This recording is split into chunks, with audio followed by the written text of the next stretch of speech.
Бану үйдің үлкен еді, әке-шешесі екеуі де совхозы механиктер болып жұмыс атқарады. Шешесі үлкен К-700 машинасын айдаса, әкесі көк тракторын дырылдатып таңертең ерте үйден шыққан екеуі кешкісін бірақ келетін еді. Өзінен кейін едел-жедел өмірге келген бауырлары мен сіңілдеріне бас көз болып қалатын Бану үйдің шаруасына да, дала жұмысына да пысық еді. Мектепке таңертең барып келіп, түскі тамақтарын даярлап, бауырларын тамақтандырып, кішкене екі сіңілдерінің шаштарын өріп, мектепке киетін киімдерін үтіктеп, қорадағы аздаған қой ешкінің жем суын түгендеп, зыр жүгіріп бір тыным таппайтын.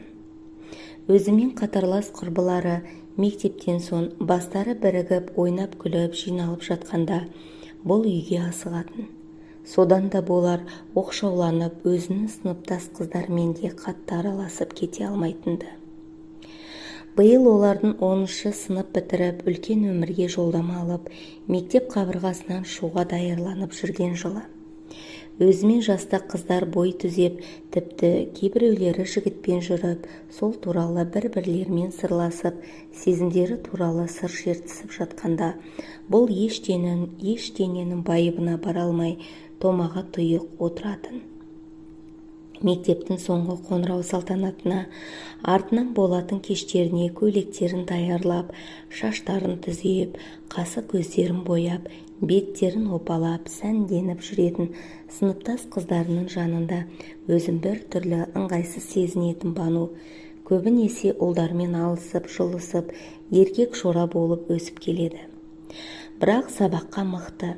Күнделігінде тек кілем бестіктер түзеліп, әсіресе математика, физика, химия сияқты сабақтарды жаны жақсы көретін. Сабақ үстінде мұғалімдердің айтқанын қағып алып, үйде дайындық жасамаса да, ертеңінде зырылдатып, бар сабақты жатқа айтып беретін ол мектептің озат оқушылары қатарында. Өзінің арманы мектеп бітірген соң арман қала Алматыға техникалық оқу орнына түсу.